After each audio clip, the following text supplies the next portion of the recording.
தாய் வீடு நவம்பர் 2025 நூற்றாண்டு விழா காணும் அறிவொளி தானா சண்முகசுந்தரம் அவர்களின் இடமும் இருப்பும். எழுதியவர் சீனா ரமேஷ். வாசிப்பவர் ஆனந்தராணி பாலேந்திரா. ஈழத்தில் தொன்மையான வரலாற்று சிறப்பு மிக்க இடமாக கருதப்படும் மாவட்டபுரத்திலே சைவ ஒழுக்கத்தில் சிறந்து விளங்கிய தம்பு உபாத்தியாருக்கும் அவருடைய மனைவியார் அன்னப்பிள்ளை அம்மையாருக்கும் மகனாக 30/11/1925 திரு சண்முகசுந்தரம் பிறந்தார்.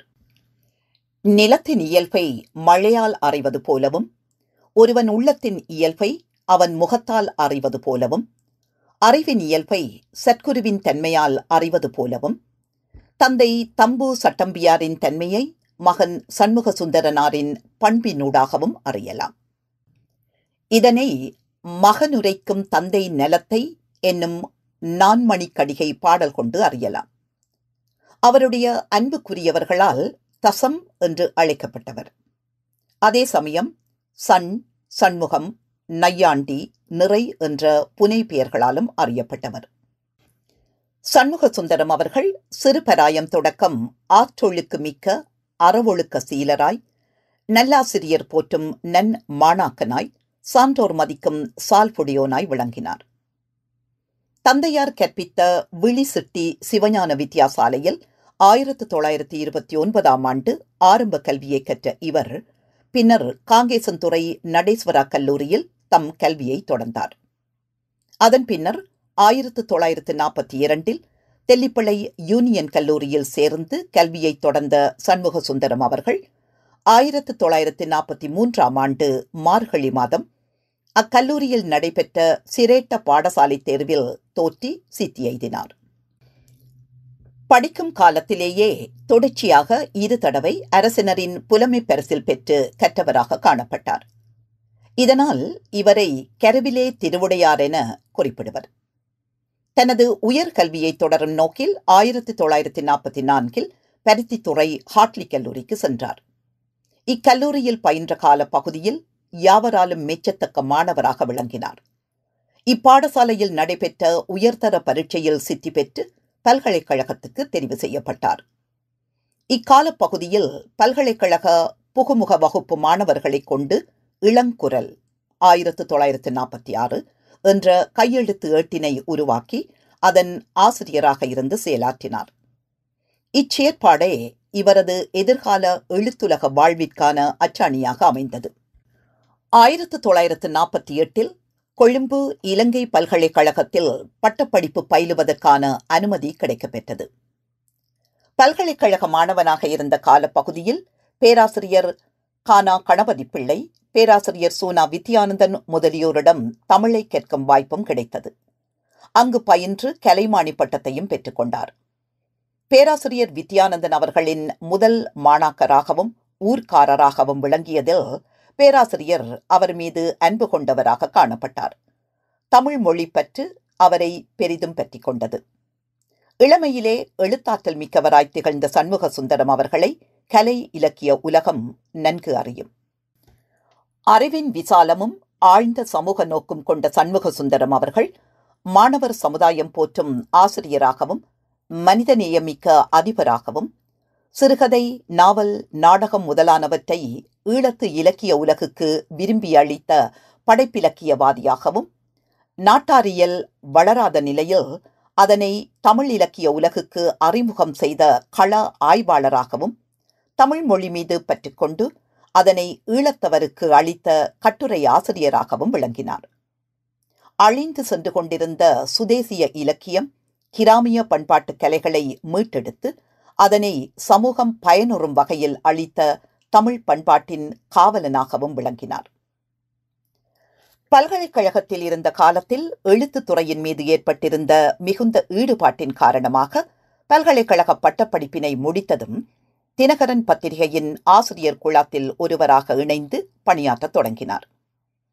அப்போது தினகரன் ஆசிரியராக இருந்தவர் திரு VKP நாதன் அவர்கள். இவ்விருவரும் தினகரனில் பணியாற்றிய காலத்தில் பேராசிரியர் வித்யானந்தன் அவர்களின் கட்டுரைகளும் பேராசிரியர் கானா கணபதி பிள்ளை அவர்களின் கட்டுரைகளும், பேராசிரியர் சேனரத் பரணவித்தான அவர்களின் கட்டுரைகளும் தொடர்ந்து வெளிவந்தன. பத்திரிகை தர்மத்தை பேணி வளர்த்து தினகரன் நிறுவனத்தாரின் நன்மதிப்பை பெற்ற சண்முக சுந்தரம் அவர்கள் அதிலிருந்து விலகி சில காலம் பாராளுமன்றத்தில் மொழிபெயர்ப்பாளராக கடமையாற்றினார். பின்னர் மகாஜன கல்லூரி அதிபர் தேனா தூனா ஜெயரத்னம் அவர்களின் வேண்டுகோளுக்கிணங்கி கற்பித்தல் தொழிலிலே நாட்டம் கொண்டு மகாஜன கல்லூரியின் ஆசிரியரானார். கற்பித்தல் தொழிலில் கொண்ட ஈடுபாட்டினால் சண்முக சுந்தரம் அவர்கள் பேராதனை பல்கலைக்கழகத்தில் கல்வி டிப்ளோமா பட்டத்தையும் பெற்றுக்கொண்டார்.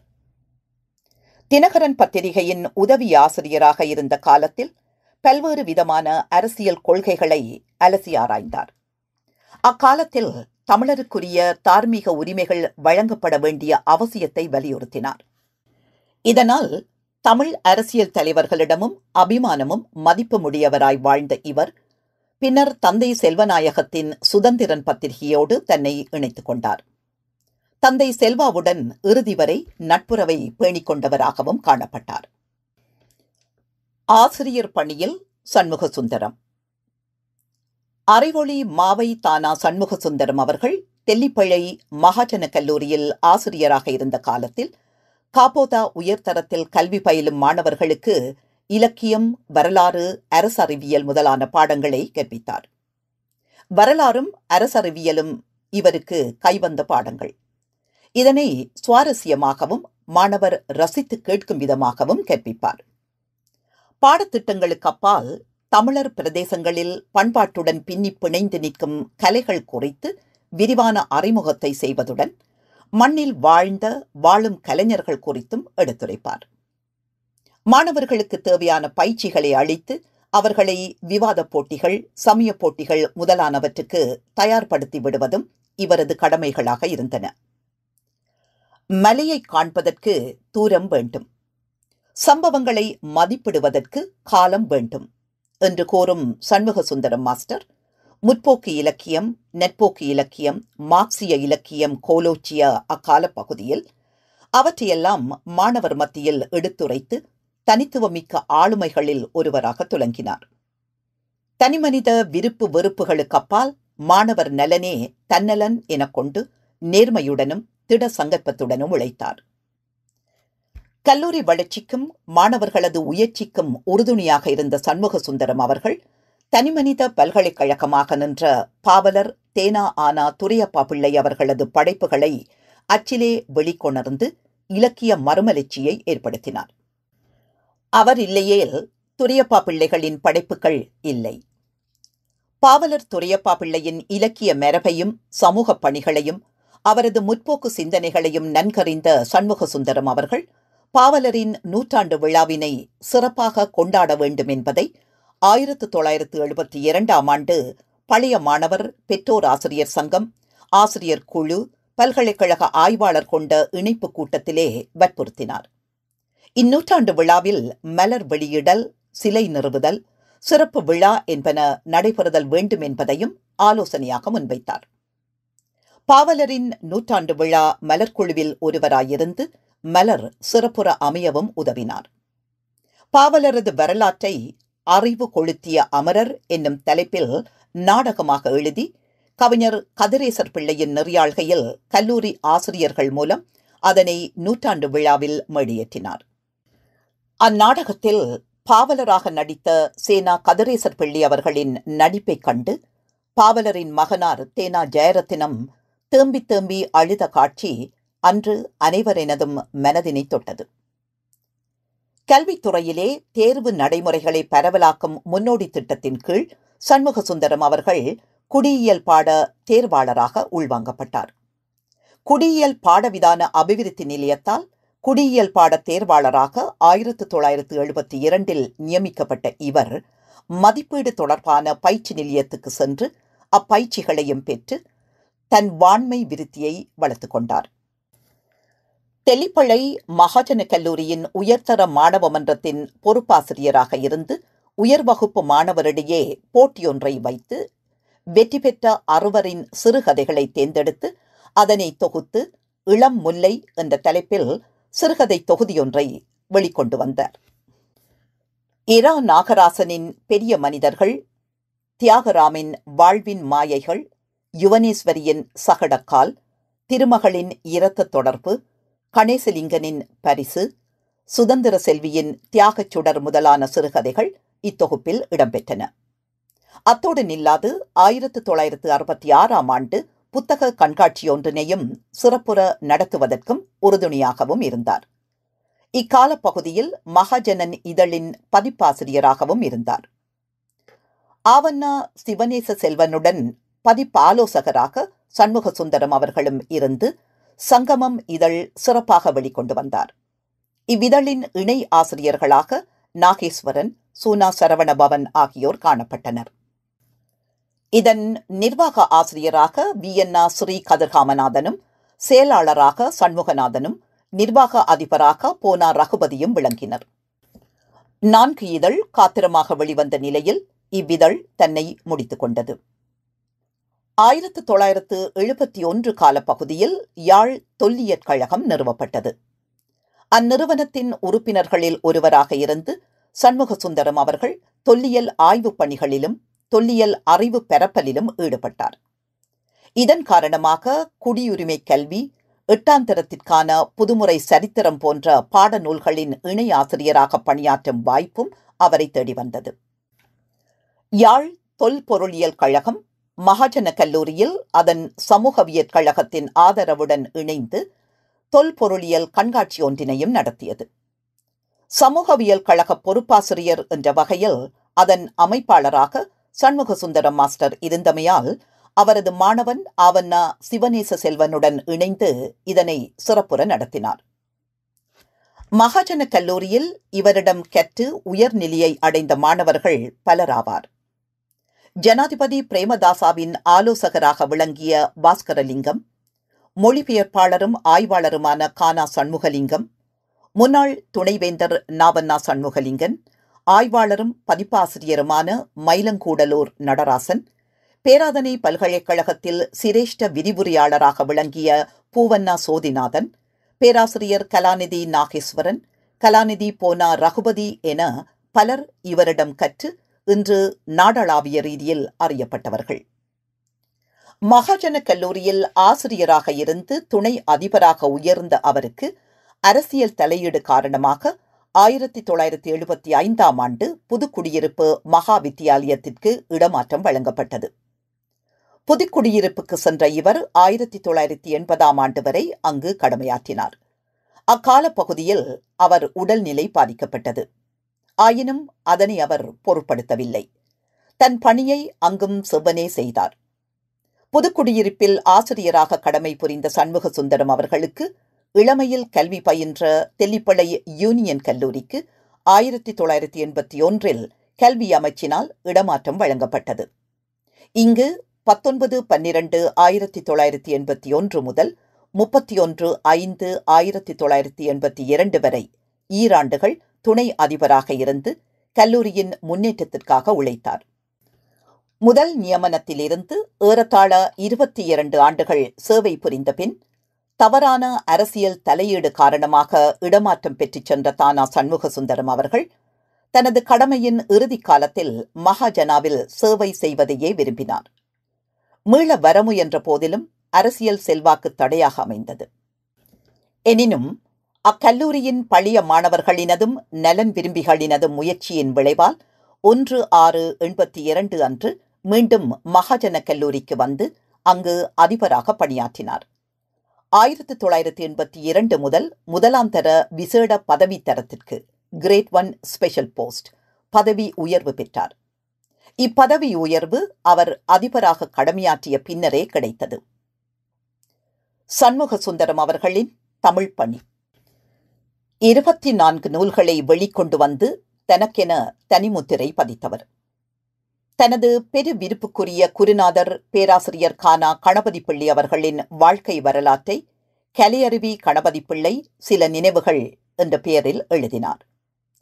பேராசிரியர் சூனா வித்யானந்தன் அவர்களின் பெயரையும் புகழையும் அவருடைய பெரு விருப்புக்குரிய மாணவர்களே மழுங்கடிக்க முனைந்த சமயத்தில் பேராசிரியர் சோனா வித்யானந்தன் அவர்களின் ஒப்பில்லா தமிழ் பணியையும் ஆளுமையையும் கலை மகிழ்நன் என்ற பெயரில் நூலாக்கம் செய்து ஆவணப்படுத்தியவர். சைவத்தையும் தமிழையும் தன்னிரு கண்களாக கொண்டு தமிழ் பணி செய்த சிவத்தமிழ்ச்செல்வி கலாநிதி தங்கம்மா அப்பாக்குட்டி அவர்களின் வாழ்க்கை சரிதத்தை சிவத்தமிழ் செல்வம் என்ற தலைப்பில் நூலாக்கி அவரை வரலாற்று சரித்திரத்தில் நிலைபேறுடையவர் ஆக்கியவர். அம்பிகையின் மீளா அடிமையாக்கி தன்னை அர்ப்பணித்துக் கொண்ட துர்கா துரந்தரி சிவத்தமிழ்ச்செல்வி பண்டிதை தங்கம்மா அப்பாக்குட்டி வரலாற்றை அவர் உயிருடன் இருக்கும் போதே எழுதிய சண்முக சுந்தரம் அவர்கள் புலவர்மணி பெரிய தம்பி பிள்ளை, பேராசிரியர் வீணா செல்வநாயகம், அதிபர் IP துரைரட்னம் முதலான பன்முக ஆளுமைகள் குறித்தும் கட்டுரைகள் பலவற்றை எழுதினார். இவரது கட்டுரைகள் ஆழமும் சொற்செறிவும் மிக்கவை. தமிழ், ஆங்கிலம் ஆகிய இரு மொழிகளிலும் நல்ல பாண்டித்தியம் பெற்றிருந்தாலும் தமிழ் இலக்கிய இலக்கணங்களை தந்தையாரிடம் கற்றறிந்திருந்த காரணத்தால் கூடியளவு வடமொழி சொற்கள் கலவாமல் கட்டுரைகளை எழுதுவதில் வல்லவராகவும் காணப்பட்டார். இவரின் எழுத்தாற்றலையும் அறிவுத்திறனையும் செந்தமிழ் சிறப்பு நடியையும் கண்டு ஆசிரிய உலகம் அவரை பெரிதும் மதித்தது. கற்பன கற்று கடிவன கடிந்து நிற்பன நின்று நெறி புரளாது வாழ்ந்தவரான சண்முக சுந்தரம் அவர்களை தன்னலங்கருதாச் சேவை, தனித்தமிழ் இயம்பும் வாய்ச்சொல், சொன்னலம் காட்டும் பேச்சு, தூய்மையை காட்டும் வாழ்வு, பன்னலம் பெற்ற சால்பு, பாவலர் போற்றும் மேதை, மன்னிய நாமம் என்றும் மன்னுக உலகில் என்றும் என போற்றுவார் கலாநிதி தங்கம்மா அப்பாக்குட்டி அவர்கள். சமூக தொண்டனாய், உயர்ந்த சைவாசார சீலராய், பேரறிஞராய், தனித்தமிழ் அபிமானியாய் விளங்கிய சண்முக சுந்தரம் 40 ஆண்டு காலமாக எமது மக்களின் பண்பாடுகளையும் கலை வளங்களையும் துருவி துருவி ஆராய்ந்தார். பேராசிரியர் கானா கணபதி பிள்ளை அவர்களுடன் இணைந்து தமிழ்ச்சங்க ஏடாகிய இளங்கதிர் இதழை உருவாக்கிய சண்முக சுந்தரம் அவர்கள் அவ்விதழின் முதல் ஆசிரியராக இருந்து பல எழுத்தாளர்களை தமிழுலகுக்கு அளித்தார். வருடாந்த இதழ்களை தயாரிப்பதிலும் கட்டுரைகளை சரிபிழை பார்த்து பிரசுரிப்பதிலும் அச்சு வாகனம் ஏறும்போது அங்கு பணிபுரிவோருக்கு வழிகாட்டுவதிலும் மிக சாதுரியம் வாய்ந்தவராக சண்முக சுந்தரம் அவர்கள் செயற்பட்டார். இச்சஞ்சிகை இன்றும் சுடர்விட்டு பிரகாசிப்பதற்கு இவரே காரணம் என்று கூறலாம். கலாநிதி பட்டத்திற்கு வித்யானந்தன் அவர்கள் லண்டனுக்கு சென்ற காலத்தில் அங்கிருந்து பயண கட்டுரைகள் பலவற்றை வாங்கி தினகரனில் வெளியிட்ட பெருமையும் இவரை சாரும். நவீன இலக்கியத்தில் ஈடுபாடு கொண்ட தசம் அவர்கள் தமிழர் பண்பாட்டியல் தொடர்பாகவும் விரிவான ஆய்வினை மேற்கொண்ட தனித்துவமான படைப்பாளி. தமிழ் மொழியின் சொல்லாக்கவியல் துறையில் அதிக கவனத்தை செலுத்தி நின்றவர். இதற்கு பேராசிரியர் கானா கணபதி பிள்ளை அவர்களோடு கொண்ட நட்பே காரணமாக அமைந்தது. தமிழ் சொல்லாக்கம் தொடர்பாக பேசுவதோடு நில்லாது அவ்வப்போது அது தொடர்பான கட்டுரைகளையும் எழுதினார். தம்பு உபாத்தியாயரின் நண்பரே யோகர் சுவாமிகள். அந்த முறையில் சண்முக சுந்தரம் அவர்களை யோகர் சுவாமி நன்கறிந்திருந்தார். தினகரனில் சண்முக சுந்தரம் அவர்கள் வேலை செய்து கொண்டிருந்த காலத்தில் யாழ்ப்பாண புத்தக கடையொன்றில் அவரை சந்தித்து கற்றது ஆங்கிலம், பற்றுவது தமிழ் என யோகர் சுவாமிகள் கூறினார். சுவாமிகளது வாக்கிற்கமைய தமிழ் மொழி பெற்றாளராக விளங்கிய சண்முக சுந்தரனார் தமது கொள்கை பிடிப்பினை தாம் எழுதிய கட்டுரைகள் வாயிலாகவும் நிறுவினார்.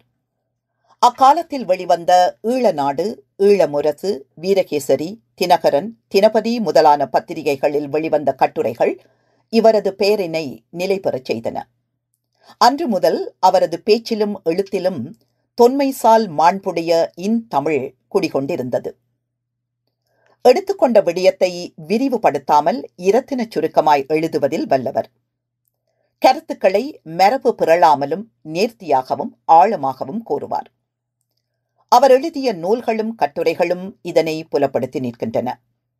வாழ்வு பெற்ற வள்ளி, இறுதி மூச்சு, பூதத்தம்பி முதலான நாடகமாயிருக்கலாம், மீனாட்சி நாவலாக இருக்கலாம், மாவை முருகன் காவடிப்பாட்டு, வன்னி வளநாட்டின் புதுக்குடியிருப்பு கூத்தும் மரபும் இசையும் மரபும் முதலான நூல்களாயிருக்கலாம். எந்த நூலிலும் திரு சண்முக சுந்தரம் அவர்களது சிந்தனை வளம் நிரம்பியிருப்பதை வாசக நேயர்கள் இனிது காண்பார்கள். சிறுகதைகள். இளமையிலேயே எழுத்தார்வம் கொண்ட சண்முக சுந்தரம் அவர்கள் தனது வாழ்நாளில் பெரும் பகுதியினை எழுத்துத்துறைக்கே செலவிடலானார். அறிவிலக்கியவாதியாக அறியப்பட்ட தசம் அவர்கள் ஆக்க இலக்கியங்கள் பலவற்றையும் படைத்தவராவார். மனிதநேயமிக்க தசம் அவர்கள் தத்துவ விசாரமிக்க சிறுகதைகள் பலவற்றையும் எழுதினார். கடவுளே, நாயும் தத்துவ ஞானமும், களிவிரக்கம் ஆகிய 3 கதைகளையும் முறையே சண்முகம், நையாண்டி என்ற புனை பெயர்களில் எழுதி ஆக்க இலக்கிய கர்த்தாவாகவும் விளங்கினார். 1950 தொடக்கம் 1953 வரை தினகரனில் 4 ஆண்டுகள் தொடர்ந்து சேவையில் ஈடுபட்டிருந்த காலப்பகுதியில் இவருடைய சிறுகதை ஆக்கங்களாக தங்கப்பதக்கம் 19-11-1950, இராச வம்சரத்தம் 26/8/1951 போன்றன வெளிவந்தன. கலைக்கண் என்ற பத்திரிகையில் கந்தையுள் கிளந்த காதல் 23/7/1973, தனிப்பிறவி 23/3/1973 போன்ற கதைகளும், சுதந்திரனில் வறுமையின் வேதனை என்ற கதையும் வெளியாகியிருந்தன. தானா சண்முக சுந்தரம் அவர்களின் சிறுகதைகள் முல்லை பூங்கொத்து 1 என்ற பெயரில் வெளிவர இருந்தன. இத்தொகுப்பில் வீட்டுக்கணக்கு, தினகரன் 24/280, காட்டுக்கோழி, ஈழநாடு 3/280, உறவுகள் தொடர்கதை, சிந்தாமணி 11/580, இவர்களுக்காக நான் வாழ்வேன், சிந்தாமணி 30/180, மண்ணை உண்ட மாயவன், ஈழநாடு 26/1080, இறுதியோட்டம், சிந்தாமணி 12/385, தனிப்பிறவி, கலைக்கண் 23/373, நடத்துனர் வாழ்க்கை நடாத்துகின்றார், ஈழநாடு, புகையும் புகைச்சலும், தினகரன் 28/1182, தப்பியது விந்தை, இலங்கை வானொலி முதலான கதைகள் உள்ளடக்கப்பட்டு வெளிவர இருந்த நிலையில் அது கைகூடாமல் போனது. இவை தவிர சுமை இறங்கிய சுகம் 16/8/1986, ஒரு பிடி மண், தினகரன், தாய்மை வெள்ளம், சங்கமம் 1974, எங்களுக்கு இடமில்லையடா முதலான சிறுகதைகளையும் இவர் எழுதியுள்ளார். இவருடைய பெரும்பாலான சிறுகதைகள் வர்க்க ஏற்றத்தாழ்வுகளை சித்தரிப்பனவாகவும், இனப்பிரச்சினைக்கு முகம் கொடுத்த தமிழ் மக்களின் உணர்வின் கோலமாகவும், தமிழ் சிங்கள மக்களின் முரண்பாடுகளை வெளிப்படுத்துவனவாகவும் அமைந்தன. வீட்டில் வளர்க்கு என்று வாங்கிய நாய் குரைக்க அது அக்கம் பக்கத்தில் இருப்பவருக்கு தொந்தரவாக அமைகிறது. நாயை வெளியில் கொண்டுவிட முனைகையில் தம் பிள்ளை என்றால் அவ்வாறு செய்வோமா என்ற தத்துவ ஞானம் பிறக்கிறது. இதன் வெளிப்பாடே நாயும் தத்துவ ஞானமும் என்ற கதை. இவரின் கந்தையுள் கனிந்த காதல் வறுமை துயரில் உழன்ற போதிலும் பணத்துக்கு விலை போகாத ஏழைகளின் வாழ்வை வெளிப்படுத்தி நிற்கிறது. பிறரின் பணத்தை சுரண்டி வாழ்பவர்கள் ஒருபோதும் நன்றாக வாழ்ந்ததாக சரித்திரமில்லை என்ற தூர நோக்கையும் இக்கதை உணர்த்தி நிற்கிறது. மண்ணை உண்ட மாயவன் சிறுகதை யாழ்ப்பாணத்தில் பிறந்து 30 வருடத்துக்கு மேலாக அங்கேயே வாழ்ந்த மலையக தமிழர் மாயவன் பிரஜா உரிமை சட்டத்தின் பிரகாரம் விமானத்தில் ஏற்றி இந்தியாவுக்கு அனாதரவாய் அனுப்பி வைப்பதை சித்தரிக்கிறது. விமான நிலையத்திலும் சமூக ஏற்றத்தாழ்வுகள், உடைகள், உடைமைகள் என்பனவற்றை வைத்து எவ்வாறு கணிக்கப்படுவது என்பதையும் இச்சிறுகதை எடுத்துக்காட்டுகிறது. நடத்துனர் வாழ்க்கை நடத்துகிறார். மனதுக்குள் புழுங்கி வாழ்க்கை சுமையால் தடுமாறும் ஏழை நடத்துனரின் வாழ்க்கை சரிதியை வெளிப்படையாக உணர்த்தி நிற்கிறது. காட்டுக்கோழி வசதி படைத்த கல்வி அறிவு கொண்ட செல்வந்தரின் இரட்டை முகத்தை வெளிப்படுத்தி நிற்கிறது. காட்டுச் சேவல் போல ஏழைகளை ஏய்த்து பிழைக்கும் போலி மனிதர்களின் இரட்டை வாழ்க்கை இச்சிறுகதையில் நுண்மையாக சித்தரிக்கப்படுகிறது. இவருடைய தாய்மை வெள்ளம் இலங்கையில் நடந்த கலவரத்தால் பாதிக்கப்பட்ட தமிழ் சிங்கள மக்கள் எதிர்நோக்கிய பிரச்சினைகளை கோருகிறது. நாதஸ்வர கலைஞனின் கலைப்பித்தையும் காதலையும் அவன் வாழ்க்கையின் மேடு பள்ளங்களையும் வெளிப்படுத்திய நவீனமே விதியின் கை. இவருடைய சிறுகதையான எதிரொலி அக்கால சமூகத்தின் வாழ்க்கை நிலைகளை எடுத்துரைக்கும் சிறுகதையாகவும் அமைகின்றது. சமூக ஏகாதிபத்திய சுரண்டல்களுக்கு எதிராக குரல் கொடுத்த தமிழருவி சண்முகசுந்தரம் அவை தொடர்பான விடயங்களை தம் சிறுகதைகளின் வாயிலாகவும் பதிவு செய்தார். அதே சமயம் சமூக வாழ்வில் புரியேறி போன நடத்தைவாத முறைகளையும் தம் சிறுகதைகளின் வாயிலாகவும் காட்சிப்படுத்துகின்றார். நாவல்கள். பல்கலைக்கழகத்தில் கற்கின்ற காலப்பகுதியில் சிறுகதை முயற்சிகளை மேற்கொண்டிருந்த அவர் புனைகதையின் மற்றொரு வடிவமான நாவல் எழுதும் முயற்சியிலும் ஈடுபடத் தொடங்கினார். இவர் எழுதிய மீனாட்சி, சுதந்திரன், ஆசை ஏணி, சுதந்திரன் 20/6/1954, நாகமணி, விதியின் கை, நடுங்கியது, அணியா விளக்கு, கையெழுத்து பிரதி முதலான நாவல்கள் இவருக்கு பெயரையும் புகழையும் ஈட்டித்தந்தன. சுதந்திரன் செய்தியேட்டில் தொடர் நவீனமாக மீனாட்சியை 10/5/1953 முதல் 14/6/1953 வரை 6 தொடர்களாக வெளியிட்டார். இதனை வெளியிட்டதன் மூலம் அவர் நாவலாசிரியராகவும் அறிமுகமானார். ஒரு தோட்டத் தொழிலாளர் வர்க்க பெண்ணின் சோதனை நிறைந்த வாழ்க்கையை படம் பிடித்து காட்டும் இந்நாவல் மாற்றம் ஒன்றை நாடி நிற்கும் சமூகத்தின் கதையாகும். சுதந்திரனில் தொடர் நவீனமாக வெளிவந்த ஆசை ஏணி 20/6/1954 தொடக்கம் 17/4/1955 வரை 44 தொடர்களாக வெளிவந்தது. நடைச்சித்திரங்கள்.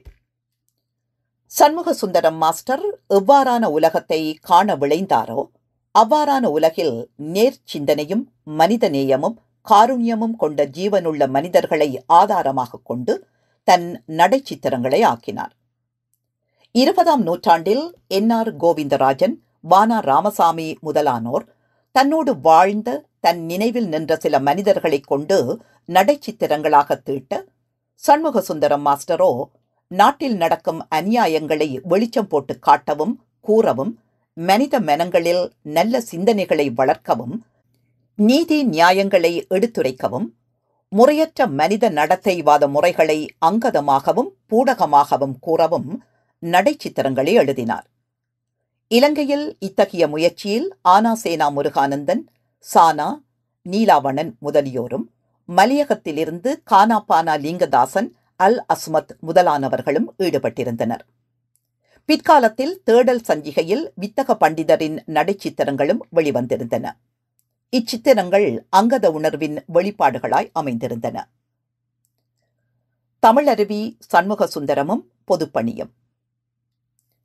தமிழருவி சண்முகசுந்தரம் கட்டுரை, நாடகம், நாவல், சிறுகதை, பதிப்பு முயற்சி என தன் வட்டத்தை சுருக்கிக் கொள்ளாது மன்றங்களை உருவாக்கி தமிழ்ப்பணி செய்தவராகவும் காணப்பட்டார்.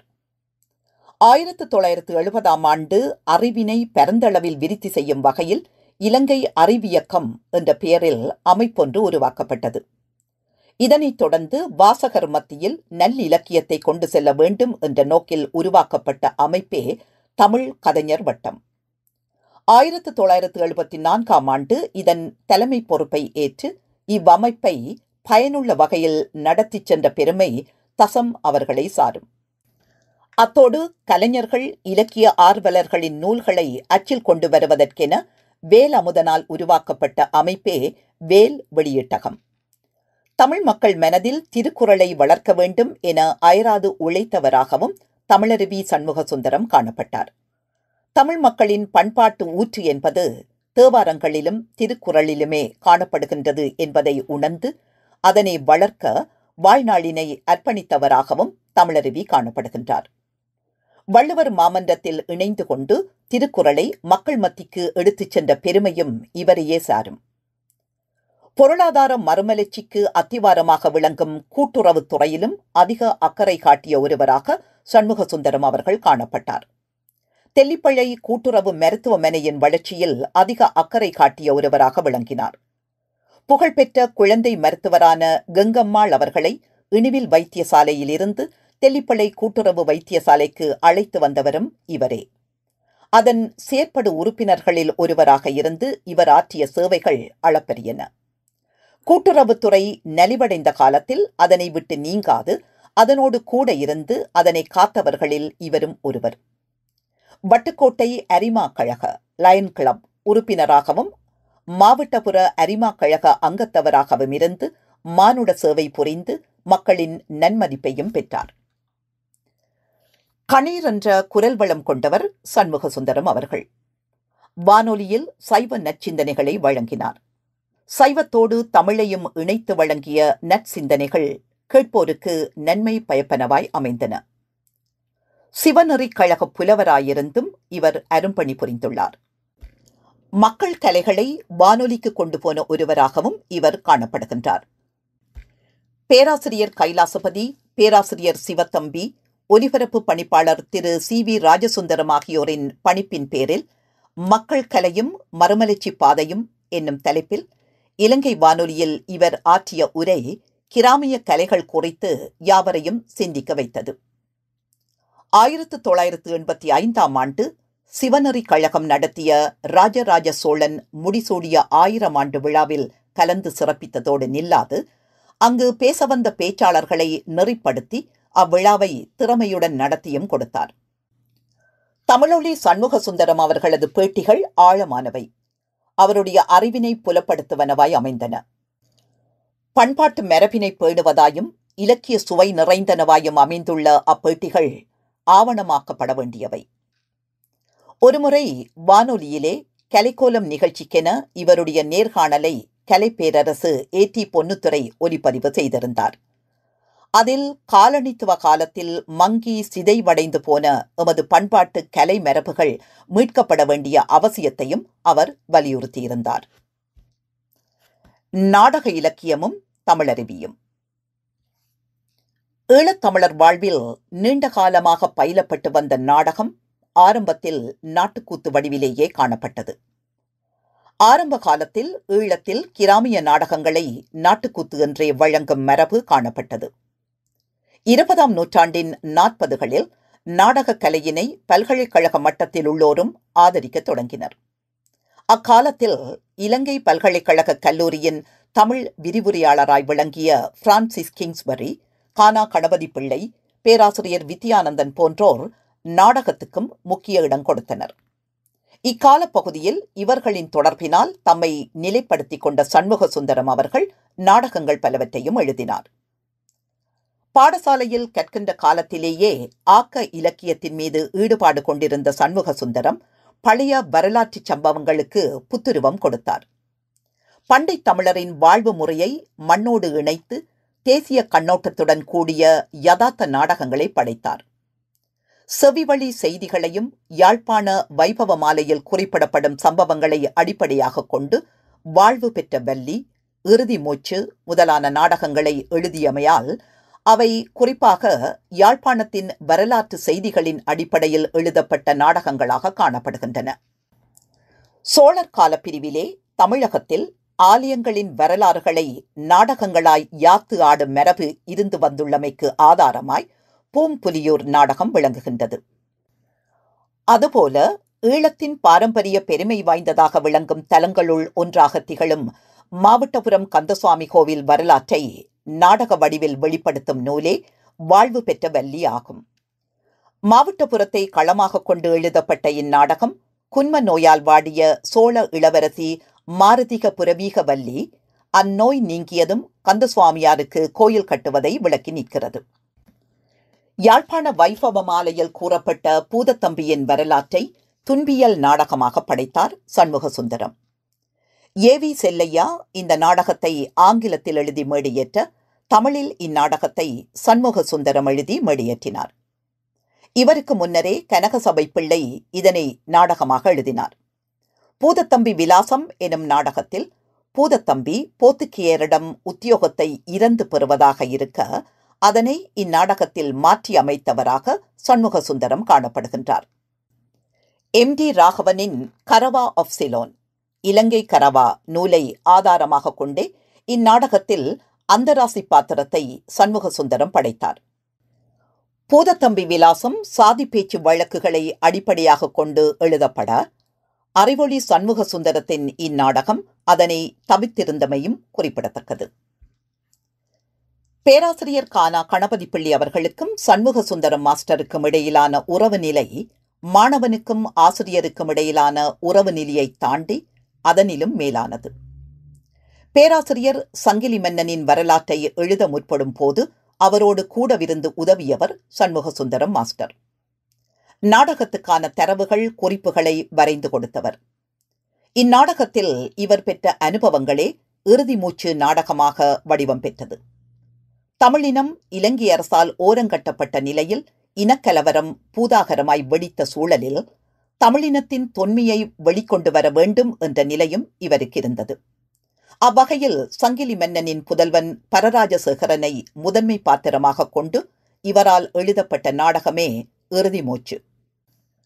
சங்கிலி சேகராசசேகரன் யாழ்ப்பாண ராஜ்யத்தை ஆண்ட காலத்தில் அவனை தொலைக்க அவன் தமையனான பரதிருவனும் அவனுடைய பிரதானிகளான அப்பா முதலி காக்கை வன்னியன் ஆகியோர் செய்த சூழ்ச்சிகளையும் அவர்களின் துரோகத்தால் சங்கிலியன் பரங்கியரால் பிடிக்கப்பட்டு சிரச்சேதம் செய்யப்பட்டதையும் அதன் பின்னர் போத்துக்கேயரை ஒழிக்க பரராஜசேகரன் மக்களோடு மக்களாக சேர்ந்து போராடுவதையும் இந்நாடகம் விளக்கி நிற்கிறது. இவரின் குலமகள் என்ற நாடகம் 25/9/55 அன்று தினகரனில் வெளிவந்தது. சமூக ஏற்றத்தாழ்வுகளை களையும் நோக்கில் எழுதப்பட்ட இந்நாடகம் பின்னர் மகாஜன கல்லூரி மாணவர்களால் அரங்கேற்றப்பட்டது. இவருடைய நான் யார், மரண விசாரணைக்கு உதவியாக இருந்த சுத்திகரிப்பு தொழிலாளியை பிரதான பாத்திரமாக கொண்டு எழுதப்பட்ட நாடகமாகும்.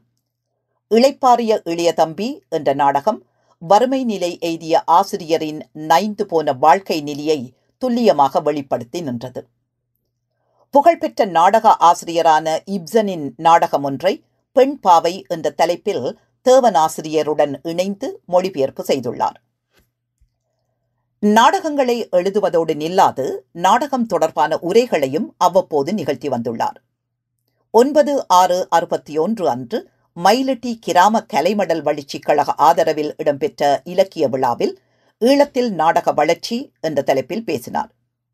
ஆரம்ப நாடகங்கள் குறித்தான நோக்குகளையும் போக்குகளையும் அறிய இவ்வுரை உதவுகிறது.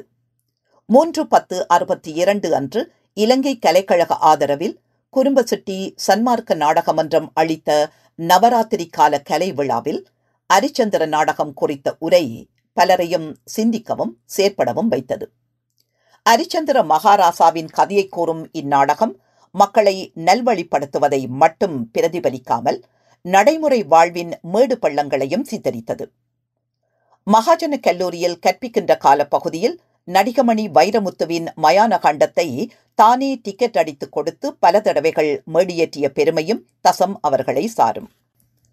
24/2/68 அன்று இலங்கை சாகித்ய மண்டல தமிழ் நாடக குழுவும் யாழ்ப்பாண பிரதேச கலைமன்றமும் இணைந்து நடத்திய நாடக கருத்தரங்கம் ஆய்வுபூர்வமாக நாடகத்தை அணுகுவதற்கு துணை நின்றது. இக்கருத்தரங்கில் தமிழருவி சண்முகசுந்தரம் யாவரும் தொடாத பக்கத்தை தொட்டு பேசினார். தமிழ் நாடக வளர்ச்சியில் மொழிபெயர்ப்பும் தழுவலும் என்னும் உரை தமிழில் வெளிவந்த தழுவல் நாடகங்கள் மொழிபெயர்ப்பு நாடகங்கள் குறித்த பார்வையாக இல்லாது ஈழத்தில் எழுந்த மொழிபெயர்ப்பு நாடகங்கள் குறித்த விரிந்த பார்வையாகவும் இருந்தது. 20/8/75 அன்று இலங்கை கலாச்சார பேரவையின் தமிழ் நாடக குழு நடத்திய தமிழ் நாடக கருத்தரங்கத்தில் மரபு வழி நாடகங்கள் குறித்தும் இவர் பேசிய பேச்சுக்கள் அவருக்கு நாடகங்கள் குறித்து இருந்த ஈடுபாட்டை எடுத்து காட்டுகின்றது. பேராசிரியர் வித்யானந்தன் முதலாக பேராசிரியர் கணபதி பிள்ளையினால் எழுதப்பட்ட நாட்டவன் நகர வாழ்க்கை என்ற சமூக நாடகத்தை கொழும்பு பல்கலைக்கழக தமிழ்ச்சங்கத்தின் சார்பில் தயாரித்தளித்த போது அவருக்கு உறுதுணையாக நின்று செயற்பட்டவர் சண்முகசுந்தரம். நாட்டுக்கூத்து, கரகம், காவடி, கோலாட்டம், கும்மி, வசந்தன் பாட்டு ஆகிய பொதுமக்கள் கலைகள் குறித்து பேராசிரியர் சோனா வித்யானந்தன் அவர்கள் எழுதுவதற்கு ஏற்ற வகையில் அவற்றை ஒலிப்பதிவு நாடாவில் செவ்வனே ஒலிப்பதிவு செய்து கொடுத்தவரும் சண்முகசுந்தரம் அவர்களே. பேராசிரியருக்கும் தமிழருவிக்கும் ஏற்பட்ட கலை தொடர்பு அதன் பின் வளர்ச்சி பெற்று விரிவடைந்தது. பேராசிரியர் வித்யானந்தன் அவர்களால் நடாத்தப்பட்ட கூத்துப் போட்டிகள், நாடக எழுத்துப் போட்டிகள், கருத்தரங்குகள் முதலியவற்றிலும் முழு மனதுடன் ஈடுபட்டு உழைத்தார். வித்யானந்தன் அவர்களால் நடத்தப்பட்ட கருத்தரங்குகள் பலவற்றிலும் பங்கு பற்றினார். அது மாத்திரமன்றி நாடக போட்டிகள் பலவற்றின் தெரிவுகளையும் பேராசிரியருடன் இணைந்து நடத்தி நாடக கலைஞர் பலரை அறிமுகப்படுத்தினார். இவ்வகையில் நடிகமணி வி வைரமுத்து, கரக கலைஞர் சிதம்பர பிள்ளை ஆகியோரின் கலையுலக வளர்ச்சியிலும் தமிழருவி சண்முக சுந்தரம் அவர்களுக்கு பெரும் பங்குண்டு. வித்யானந்தன் அவர்கள் பல்கலைக்கழக மாணவரை கொண்டு அரங்கேற்றிய கூத்து நாடகங்களுக்கும் பல வகைகளில் சண்முக சுந்தரம் மாஸ்டர் உதவி செய்தார். இலக்கிய வட்டத்தினர் சார்பில் ஈழத்து மரபு வழி நாடகங்கள் பற்றிய ஆய்வுக் கட்டுரையொன்றினையும் சண்முக சுந்தரம் மாஸ்டர் படித்தார். ஈனா சிவானந்தன் எழுதிய இலங்கை பல்கலைக்கழக தமிழ் நாடக அரங்கம் என்ற நூல் முழுமை பெறுவதற்கு தம்மட்டில் உதவிகள் பலவற்றையும் சண்முக சுந்தரம் மாஸ்டர் செய்துள்ளார் என்பதை அவருடைய பதிவுகள் உணர்த்தி நிற்கின்றன. உடையார் மிடுக்கு நாடகம் முதன்முறையாக அரங்கேறியமை தொடர்பான தகவல்களையும், இடாக்குத்தர் சின்னையா அரங்கேற்றிய சிவானந்த முதலியார் நாடகம் குறித்தான தகவல்களையும் சண்முக சுந்தரம் அவர்களுடைய கட்டுரைகள் விளக்கி நிற்கின்றன. 1974ஆம் ஆண்டு யாழ்ப்பாணத்தில் 4வது அனைத்துலக தமிழராட்சி மாநாட்டை பேராசிரியர் வித்யானந்தன் அவர்கள் நடத்த முனைந்த போது சண்முக சுந்தரம் மாஸ்டர் அதற்கு உறுதுணையாக இருந்தார். கலை நிகழ்ச்சிகள் பலவற்றை ஒழுங்கு செய்து நடத்துவதற்கும், தமிழர்களின் பாரம்பரிய கலைகள் மேடியேறுவதற்கும், ஊர்வலத்தின் போது தமிழர்களின் பண்பாட்டு அம்சங்களுடன் கூடிய ஊர்திகள் செல்வதற்கும் அளவில்லாத பேராதரவினை வழங்கினார். கட்டுரைகள். சண்முக சுந்தரம் அவர்களின் கட்டுரைகளும் அவரது வேட்கையை பிரதிபலிப்பனவாக அமைகின்றன. ஆங்கில கல்வியின் எழுச்சியால் திண்ணை மரபு கல்வி அழிந்து வரும் நிலையில் திண்ணைப்பள்ளிக்கூட மரபை எடுத்து விளக்கும் வகையில் வெளிவந்த கட்டுரையே கல்வியும் மரபும். இவருடைய ஆரியமும் தமிழும் என்ற கட்டுரை மொழி கலப்பற்ற தூய தமிழ்மொழி பிரயோகத்தால் தமிழ்மொழி நின்று நிலைத்திருக்கும் தன்மையை கொண்டிருக்குமா என்பதையும், மொழி கலப்பினால் ஆங்கிலம், கிரேக்கம், உரோமன் மொழிகள் போன்று தமிழும் உருக்குலைந்து போய் விடுமா என்பது குறித்தும் பேசுகிறது. பாவலரும் பாரதியும் என்ற கட்டுரை பாரதிக்கும் பாவலருக்கும் இடையிலான ஒற்றுமைகளை நுண்மையாக ஆராய்கிறது.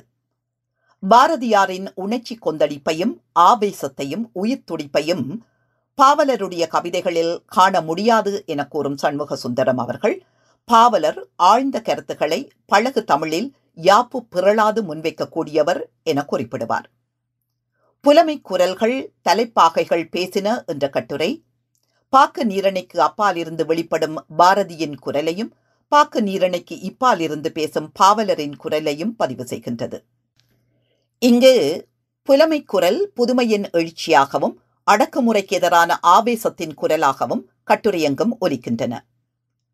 ஆரம்பகால கட்டுரையான உமர் கயாமின் பாடல்கள் தினகரன் 25/3/56, 14/56 கட்டுரை உமர் கயாம் பாடல்களில் காணப்பட்ட தெளிந்த தத்துவ ஞானத்தை வெளிப்படுத்துகிறது. வரலாற்றில் சாசனங்கள் பெறுகின்ற முக்கியத்துவத்தை 24/4/74 கலைக்கண் பத்திரிகையில் எழுதப்பட்ட சாசனங்கள் கட்டுரையும் எடுத்துரைக்கிறது. தனி ஆளுமைகள் குறித்த நூல்களை எழுதிய சண்முக சுந்தரம் அவர்கள் ஈழத்து ஆளுமைகள் குறித்த பதிவுகளை கட்டுரையாகவும் வெளிப்படுத்தினார். அவ்வகையில் கலையரசர் சொர்ணலிங்கம் அவர்கள் நாடகத்துக்கு ஆற்றிய பணியை நாடகக் கலையை தெய்வமாக பூசித்த கலையரசர் சொர்ணலிங்கம் தினகரன் 22/2/80 என்ற கட்டுரையும், மாயவித்தை கலையான ஓவியக்கலைக்கு அமரசேகரா ஆற்றிய பணியை அரசு வாயில் முதலியார் அமரசேகரா வீரகேசரி 27/3/85 என்ற கட்டுரையும், காந்தியுடன் தொடர்பு கொண்டு பழகிய தொண்டரான பி. துரைரட்னம் அவர்களது கடந்த கால நினைவுகளை மண்ணை மணக்க வைத்த அண்ணல் காந்தி வீரகேசரி 18/11/84 என்ற கட்டுரையும் எடுத்துரைக்கின்றன. தனிநாயக அடிகளாரின் ஆளுமை குறித்து இவர் எழுதிய தவத்திரு தனிநாயக அடிகளார் பெற்ற முதுமுனைவர் பட்டம் தினகரன் 26/5/84 தமிழ் தூதுவர் தனிநாயக அடிகளார் என்னும் 2 கட்டுரைகளும் அடிகளார் மீது இவர் கொண்ட மதிப்பினையும் அடிகளார் தமிழ்மொழிக்கு ஆற்றிய பங்களிப்பினையும் விளக்கி நிற்கின்றன. பண்டிதமணியின் பார்வையில் ஈழத்து தமிழ் புலவர் என்ற கட்டுரை பண்டிதமணி சீனா கணபதி பிள்ளையின் இளமை பிராயத்திலும் அவருடைய கல்வி பிராயத்திலும் அவருடைய வாழ்வோடு பின்னி பிணைந்து தொடர்புபட்ட புலவர்களின் பெருமைகளை கோரி நிற்கின்றது. திருநெல்வேலி ஈரப்பலாவடி இலக்கிய பூம்பந்தலில் அவரோடு வந்து கூடி உரையாடுபவருக்கூடாகவும் அவருடைய ஆசிரியர் கலாசாலை நண்பர்களுக்கூடாகவும் சோமசுந்தர புலவர் குறித்த பண்டிதமணியின் பார்வைக்கூடாகவும் ஈழத்து புலவர் பாரம்பரியத்தை இக்கட்டுரையில் சண்முகசுந்தரம் அவர்கள் வெளிப்படுத்துகின்றார். கலைகளை மதித்து வாழ்ந்த சண்முகசுந்தரம் அவர்களுடைய விருப்பத்துக்குரிய நாடகக் கலைஞரான வைரமுத்து குறித்து எழுதிய நடிகமணி வி. வைரமுத்து, தினகரன் 3/4/84, 10/4/84 என்ற கட்டுரை வைரமுத்து அவர்களின் கலை ஆளுமைகளை உலகுக்கு அறிய தருகின்றது. இவர் எழுதிய நாவலரின் ஞானகுறியார், பண்டிதமணி தந்துள்ள அரிய ஆராய்ச்சி குறிப்பு 12/10/1980 என்ற கட்டுரை வைத்தீஸ்வரத்திலிருந்து அருள்மழை பொழியும் தட்சணாமூர்த்தியே நாவலரின் ஞானகுரு என்பதை அகம் மற்றும் புறச்சான்றுகளினூடாக பண்டிதமணி நிறுவுவதை எடுத்துரைக்கின்றது. இலக்கிய திறனாய்வு புலவர் செல்வநாயகம், ஈழமுரசு 29/9/85. தெய்வ பணிபுரிந்த ஐயா சரவணமுத்து, வீரகேசரி 12/8/85. கலையரசும் கலை அறிவியும், ஈழமுரசு 28/7/85. ஈழத்து நாடக வரலாற்றில் கலையருவி கணபதி பிள்ளையும் கலை மாமணி வித்யானந்தனும், ஈழமுரசு 19/1/86. மாட்டுவண்டி சவாரிக்கு பொறுப்பாக இருந்த இளையதம்பி, பாவன்மை கொண்ட புலவர் மணி, ஈழநாடு 11/12/84 முதலான கட்டுரைகள் ஈழத்தின் இலக்கியத்துக்கும் கலை பாரம்பரியத்துக்கும் பங்களிப்பு செய்த ஆளுமைகளை வெளிப்படுத்தி நிற்கின்றன. சங்கமம் இதழில் வெளிவந்த மலையருவி மகாலிங்க சிவம் கட்டுரை அவருடைய குணப்பண்புகளையும் அவர் தமிழ் கற்பிக்கும் முறைமைகளையும் அறிய உதவுகின்றது. இவருடைய தமிழ் பித்துக்கள், வீரகேசரி 15/1/84 என்ற கட்டுரை மகாலிங்க சிவம், நவநீத கிருஷ்ண பாரதியார், சேர்பொன் ராமநாதன், பேராசிரியர் கானா கணபதி பிள்ளை போன்றோருடைய காணப்பட்ட புலமைத்துவத்தையும் தமிழ் ஆர்வத்தையும் வெளிப்படுத்தி நிற்கின்றது.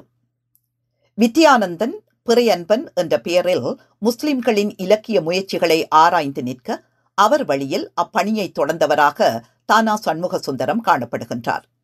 கொழும்பில் நடைபெற்ற 4வது இஸ்லாமிய மாநாட்டில் தமிழருவியால் வாசிக்கப்பட்ட ஈழத்து முஸ்லிம்களின் தமிழ்ப்பணி என்ற கட்டுரை முஸ்லிம் அறிஞர்கள் ஈழத்து காட்டிய பங்களிப்பை வெளிப்படுத்தி நிற்கிறது. ஈழத்தில் எழுந்த பண்டை தமிழ் இலக்கியங்களுக்கு புத்துயிர் அளித்த தானா சண்முகசுந்தரம் அவர்கள் தாம் வாழ்ந்த இலக்கியங்கள் கட்டுரைகள் சிலவற்றையும் படித்து அவற்றின் பொருள் மரபு குறித்தும் தர்க்கித்தும் உள்ளார். முன்னிய நூல்களை ஆதாரம் காட்டி அவற்றிற்கு கருத்து விளக்கங்களையும் கொடுத்துள்ளார். திறனாய்வு அவரது பிரதான அக்கறையாக இராவிடினும் வாத பிரதிவாதமாகவும் சர்ச்சையாகவும் அவரது கட்டுரைகள் அமைந்துள்ளன. அவருடைய காலத்திலும் அதற்கு பின்னரும் அவருடைய திறனாய்வு முயற்சிகளும் நூல் வடிவம் பெறவில்லை. மரண வீடுகளில் தேவாரம் படிக்கலாகாது என்று பேராசிரியர் கைலாசநாத குருக்களால் வீரகேசரியில் எழுதப்பட்ட கட்டுரைகளுக்கு மறுப்பாக தேவாரம் படிக்கலாம் என்பதை விளக்கும் வகையில் 8 காரணங்களை குறிப்பிட்டு திருமுறை ஓதுதல் உயிர் ஈடேற்றத்திற்கு வழிவகுக்கும் என்ற தலைப்பில் 10/10/82 வெளிவந்த வீரகேசரியில் மேலும் ஒரு கட்டுரையை எழுதினார். அபிராமி அந்தாதியின் வேட்பிள்ளை உரையை கீவாஜா அறியாரா, ஈழநாடு 13/5/84 என்ற கட்டுரையில் அபிராமி அந்தாதிக்கு தமிழ்நாட்டவர் உரை எழுத முன்வராத நிலையில் அதனை கண்ணுற்று முதலில் உரை எழுதிய உரையாசிரியர் மானா கானா வேட்பிள்ளைதான் என்பதை அறுதியும் உறுதியுமாக நிறுவுவார் சண்முகசுந்தரம். இதனை சிவவாகீசர் கீவா ஜெகநாதன் அறியவில்லை என்பதற்காக மானா கானா வேட்பிள்ளையின் தமிழியல் பணிகளை குறிப்பிட்டு அதனை தெளிவுபடுத்தி அபிராமி அந்தாதிக்கு முதல் உரையை வழங்கியவர் மானா கானா வேட்பிள்ளை என்பதை இக்கட்டுரையில் சண்முகசுந்தரம் மாஸ்டர் குறிப்பிடுவார். தெல்லிப்பளை படைப்பிலக்கிய மன்றத்தினரால் வெளியீடு செய்யப்பட்ட இவர்கள் என்ற தொகுப்பின் அறிமுக உரையில் M.A. நுஹ்மான் அவர்களால் விடப்பட்ட தவறுகளை சுட்டிக்காட்டி தினகரனில் 23/8/1981 கட்டுரையொன்றை எழுதினார் சண்முகசுந்தரம். அதற்கு ஆய்வாளர் M.A. நுஹ்மான் 6/9/1981 விளக்க உரையை எழுதினார். அதற்கான பதிலுரையை மென்னுணர்வு தளத்தில் சண்முக சுந்தரம் மாஸ்டர் எழுதினார். அதில் அவர் சுட்டிக்காட்டிய விடயங்கள் சண்முக சுந்தரம் மாஸ்டரின் பண்புகளை அறிய உதவுகின்றன. நாட்டார் இலக்கியமும் தமிழருவியும். ஈழத்து இலக்கியத்தில் நாட்டார் இலக்கியத்தை சமூகம் அங்கீகரிக்கா நிலையில் அதனை பாதுகாக்க முனைந்தவராக சண்முக சுந்தரம் அவர்கள் காணப்படுகின்றார். 1975ஆம் ஆண்டு புதுக்குடியிருப்பு மகா வித்தியாலயத்திற்கு இடமாற்றம் பெற்றுச் சென்ற காலகட்டத்தில் அங்குள்ள கலைகளையும் மக்களையும் அறியும் வாய்ப்புகளையும் பெற்றார். முல்லைத்தீவு பகுதியின் கலை பாரம்பரியத்தையும் அதனை கட்டிக்காத்த மரபு வழி கலைஞர்களையும் கவனத்துக்கு கொண்டு வரும் வகையில் அயராது உழைத்தார். முன்னவர் விட்டுச் சென்ற கலை பாரம்பரியத்தை எதிர்கால சந்ததியினர் அறிந்திடும் வகையிலே தன் எழுத்தாற்றலை வெளிப்படுத்தினார். இத்தகைய முயற்சிகளின் விளைவாக இப்பிரதேசம் சார்ந்த ஆக்கங்களான வன்னி வளநாட்டின் புதுக்குடியிருப்பு கூத்தும் மரபும், வன்னி நாச்சிமார் மான்மியம் என்பவை வெளிவந்தன. வன்னி பிரதேசத்தில் சண்முக சுந்தரம் அவர்கள் கடமையிலிருந்த வேளையில் வன்னி வளநாட்டு கலை மரபினை வெளிப்படுத்தும் முயற்சியாக ஒரு கலை விழாவை நடத்த வேண்டிய தேவை இருந்தமையால் இலங்கை கலாச்சார பேரவையின் தமிழ் நாடக ஆலோசனைக் குழுவின் தலைவராக இருந்த பேராசிரியர் காவண்ணா சிவத்தம்பியுடன் தொடர்பு கொண்டார். அதற்கிணங்கவே புதுக்குடியிருப்பு கல்லூரி அதிபர் திரு சிவநாயகம், கிராம சபை தலைவர் போனா பாலசிங்கம், கல்லூரி அதிபர் மகாலிங்கம், ஆசிரியர் திரு சரவணபவன் ஆகியோரின் ஒத்துழைப்புடன் கலை விழாவை 1975 நடத்தினார். அண்ணாவிமார்களிடமிருந்து கூத்து, கரகம், காவடி, கோலாட்டம், அருவிச்சிந்து, குடவாட்டம், ஊதல் போன்ற வாழும் கலைகளை அறிந்து இலங்கை கலாச்சார பேரவையின் தமிழ் நாடக அமைப்பினூடாக அவற்றை நெறிப்படுத்தி அவர்கள் அரங்கில் அவற்றை வெளிப்படுத்த உதவினார்.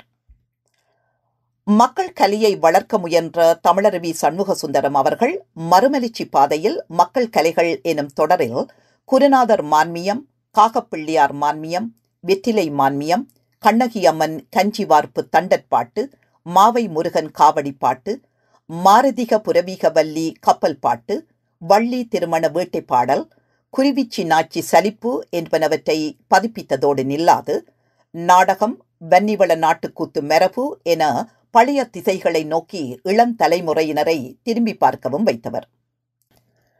காலங்காலமாக மக்களால் பாடப்பட்டு வந்த வாய்மொழி பாடல்களை நூல்களாக பதிப்பித்த சண்முக சுந்தரம் அதனை கொண்டு செல்வதற்கான ஊடகமாக வானொலியை பயன்படுத்தினார். வானொலியில் இவர் ஆற்றிய உரைகள் இதனை வெளிப்படுத்தி நிற்கின்றன. யாழ்ப்பாணத்து கப்பற்பாட்டு கலை 1979, யாழ்ப்பாணத்து மான்மியம் 10-12-79, வெற்றிலை மான்மியம் 9-5-81, ஈழத்து பாரம்பரியத்தில் கிராமிய கலைகள் 28-9-76, நம் நாட்டின் கிராமிய கலைகள், கலந்துரையாடல் 17-8-82, மக்கள் கலைகள் 16-10-73, மறுமலர்ச்சி பாதையில் கலைகளின் மறுமலர்ச்சி 17-9-73 என்னும் தலைப்பில் இவர் ஆற்றிய உரைகள் கிராமிய பாரம்பரிய கலைகளை மக்களிடையே பரப்பும் வகையில் ஒலிபரப்பப்பட்டவை ஆகும். இவை காலத்தால் அழியாதவை. கீரிமலை வீதி ஏற்றத்திலிருந்து மாவட்டபுரம் சந்தி வரைக்கும் நடக்கின்ற மாட்டுவண்டி சவாரியை சண்முக சுந்தரம் அவர்கள் கண்டு களித்தமையாலும் மாவட்டபுரம் கந்தசாமி கோயில் கிழக்கு வீதியில் இருந்து தொண்டைமானாறு செல்வச்சன்னதி முருகன் கோயிலுக்கு கிட்டத்தட்ட 50 வண்டிகள் அடியார்களை ஏற்றிச் செல்லும் போது அதில் ஏறி தானும் பயணித்த மாட்டுவண்டி சவாரி குறித்த வினோதமான தகவல்கள் பலவற்றை இந்நூல் எமக்களிக்கிறது. மோடன் விளையாடுகின்ற விளையாட்டை இரட்டைச் சுழி மாட்டுவண்டி சவாரி என்ற சொல் குறிப்பதாக கூறி அது குறித்து சண்முக சுந்தரம் மாஸ்டர் எழுதுகின்ற விடயங்கள் தமிழ் இலக்கியத்துக்கு புதுமையானவை. மாட்டுவண்டி சவாரியை வெறுத்தவராக ஆறுமுக நாவலர் இருந்தார் என கூறுவதும் தமிழ் மக்கள் அறியாத ஒன்றே. சவாரி மாட்டை பழக்கி எடுத்தலை குழந்தை பிள்ளையை வளர்த்தெடுப்பதை போன்றது என கூறும் சண்முக சுந்தரம் அவர்கள் சவாரிக்கேற்ற வகையில் நாட்டான், யாழ்ப்பாணத்து மாடு மற்றும் வன்னியான், வன்னி மாடு மாட்டினை பழக்கி எடுத்தலை 8 கட்டங்களாக வகுத்து இந்நூலில் ஒப்புவிப்பார். பழுதில்லா சிறப்பை எதிர்கால சந்ததியினருக்கு கையளிக்கும் நோக்குடன் இவர் கொண்டு வந்த கலையும் மரபும் தொகுப்பு ஈழத்து கலைஞர் நாதஸ்வர வித்துவான் நாவண்ணா சோனா உருத்திராபதி, சிற்ப கலாநிதி சாவண்ணா பெரியசாமி, சிற்ப கலைஞானி சேனா சுப்பிரமணியம், சிவநாத கலைமணி சியன்னா சிதம்பரப்பிள்ளை, கரக கலை மாமணி மூனா ஐயாத்துரை ஆகிய ஐவருடன் நடத்திய நேர்காணலாகும். கலைஞர்களின் ஆத்மாவின் பிரதிபலிப்பே இந்நூலாகும். கோயில்களை சார்ந்து சமூக அமைப்பு இயங்கிய நிலையிலே மரபு கலைகள் உச்சம் பெற்றிருந்தது என்பதை இந்நேர்காணல் விளக்கி நிற்கிறது. யாழ்ப்பாணத்து பிரதேசத்தில் தவில், நாதசுர கலைகளில் சிறந்து விளங்கிய கலைஞர்களின் அன்றைய நிலையையும் அவர்களின் மேதாவித்தனத்தையும் கச்சேரிகளில் அவர்கள் கையாண்ட நுட்பத்தையும் ஒப்பமாகவும் உணர்வு பூர்வமாகவும் வெளிப்படுத்தும் நூலே யாழ்ப்பாணத்து இசை வேளாளர். சண்முக சுந்தரம் அவர்கள் இந்நூலின் பதிப்புரையில் கூறுவது போல், இந்நூலானது இசையாளரின் குடும்ப வரலாறோ கிராம வரலாறோ அன்று.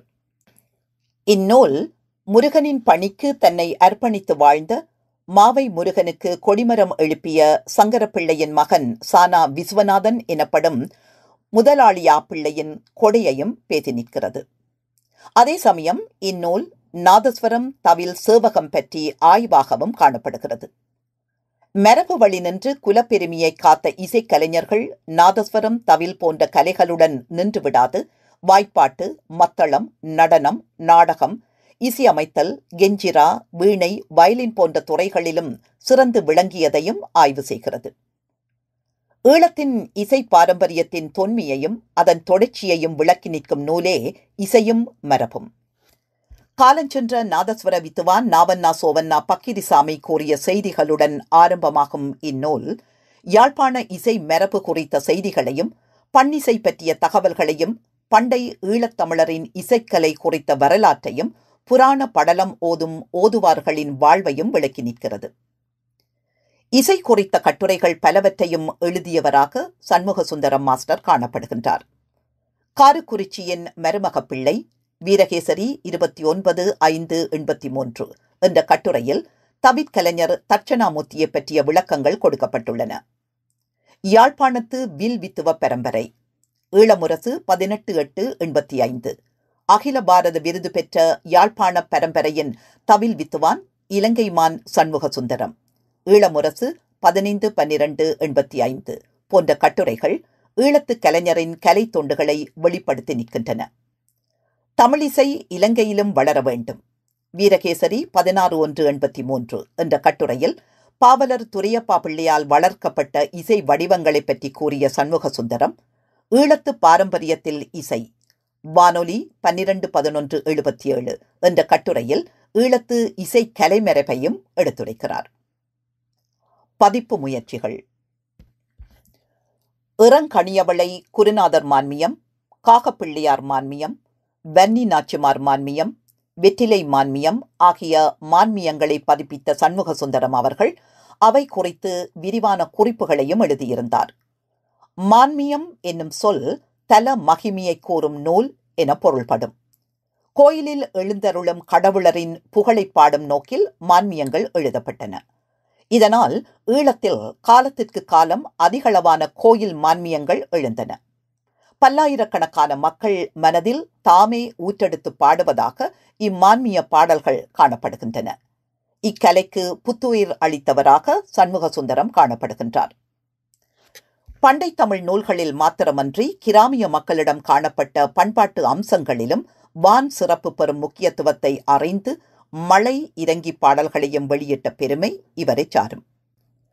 கட்டுவன் வீரபத்திரர் வசந்தன், மாரியம்மன் மலையிறங்கி பாடல், மாருதபுரவல்லி பாடல், கொடும்பாவி பாட்டு என்ற அடிப்படையில் மலை இறங்கி பாடல்கள் ஈழத்தில் வழக்கில் இருந்தவற்றை சண்முக சுந்தரம் மாஸ்டர் இந்நூலில் தெளிவுபடுத்துவார். சண்முக சுந்தரம் அவர்களின் மாவை முருகன் காவடி பாட்டு என்ற நூல் காவடி கலைகளின் ஆரம்பகால வரலாற்றை விளக்கி நிற்பதுடன் காவடி பழக்கி, காவடி எடுத்து, காவடி இறக்குவது வரையும் கூறி நிற்கிறது. தசம் அவர்களால் பதிப்பிக்கப்பட்ட வீணியவரை கண்ணகியம்மன் கஞ்சி வார்ப்பு தண்டற்பாட்டு என்ற நூல் வைகாசி விசாக நாளிலே நடைபெறும் குளித்தி குறித்தும் கூறுகிறது.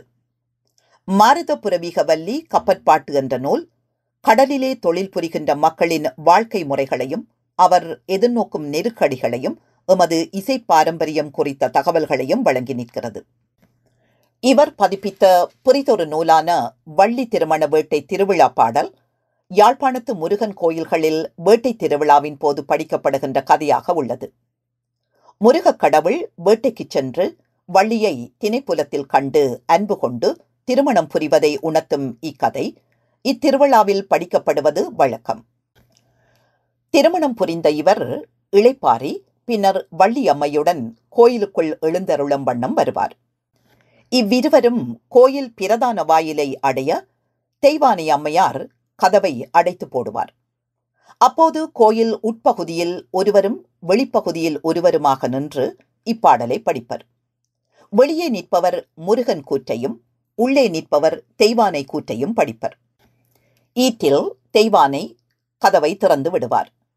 மீண்டும் முருகன் வள்ளி தெய்வானை சமேதராக இருந்து அன்பருக்கு அருள் சுரப்பார்.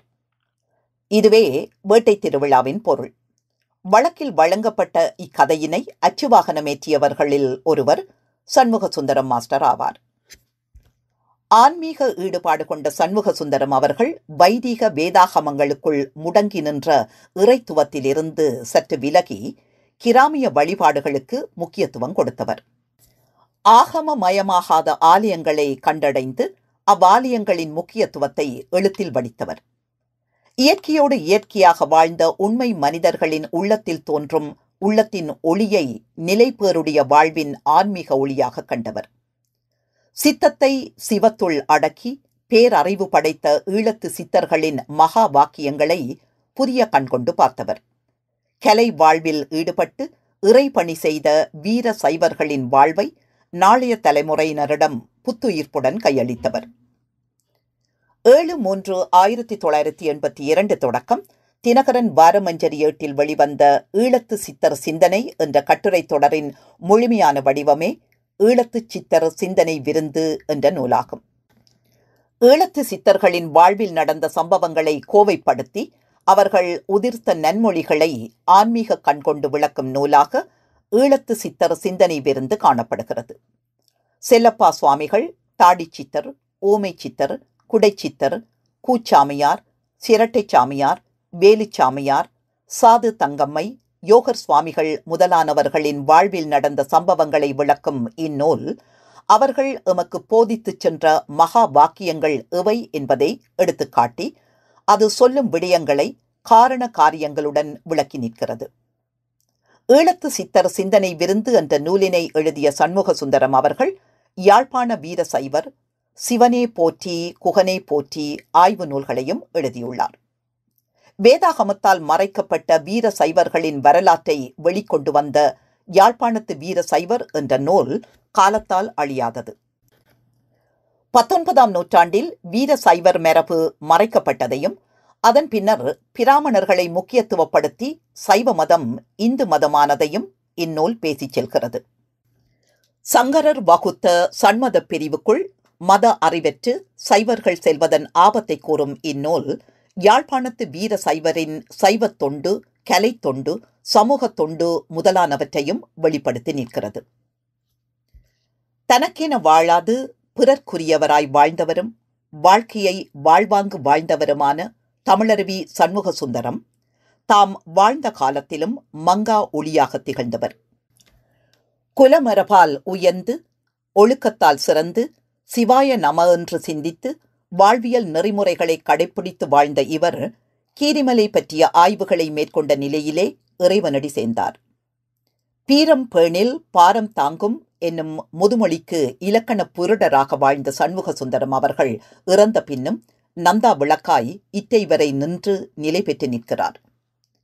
ஒரு தேசிய இனத்தின் எழுச்சியை, தம் உரிமைக்காக போராடும் மக்களின் உணர்ச்சியை, பண்டை தமிழரின் பெருமையை உலகறியச் செய்த தமிழருவி தானா சண்முக சுந்தரம் அவர்கள் மக்களால் கவனிக்கப்படாத, கவனிக்க மறந்த கலை இலக்கிய ஆளுமைகள் குறித்து எழுதியும் அவர்களை நேர்காணல் செய்தும் ஆவணப்படுத்திய அக்கைங்கரியத்தை ஈழத்து கலையுலகு என்றும் நினைவில் வைத்திருக்கும். இலக்கியத் துறையில் சிறுகதை, நாவல், நாடகம், கலை இலக்கியம், வாழ்க்கை வரலாறு, நேர்காணல், சமயம், நடைச்சித்திரம், நூலாய்வு, ஆராய்ச்சி கட்டுரை என அவர் தொட்டு துலங்கிய பக்கங்கள் காலமுள்ள வரைக்கும் அவர் புகழை கூறி நிற்கும். 24 நூல்களை இனிதுற கையளித்த மக்கள் கலை ஆய்வாளன் தமிழருவி, அறிவொளி, தம்பு சண்முக சுந்தரம் அவர்கள் தன் நெறியில் பிறழாது தனக்கென ஒரு தனித்துவமான பாதையை வகுத்து வழிகாட்டியவர். குறிப்பாக ஈழத்து நாட்டார் கலை இலக்கியத்துக்கு ஆற்றிய ஆக்கப்பூர்வமான அவரது பணிகள் ஈழத்து இலக்கிய வரலாற்றில் அழியாத இடத்தை அவருக்கு வழங்கியது. அவர் பதித்துச் சென்ற தமிழியல் தடங்கள் ஈழத்தமிழ் இலக்கிய உலகுக்கு கலங்கரை விளக்காயிருந்து என்றும் வழிகாட்டும். நன்றி.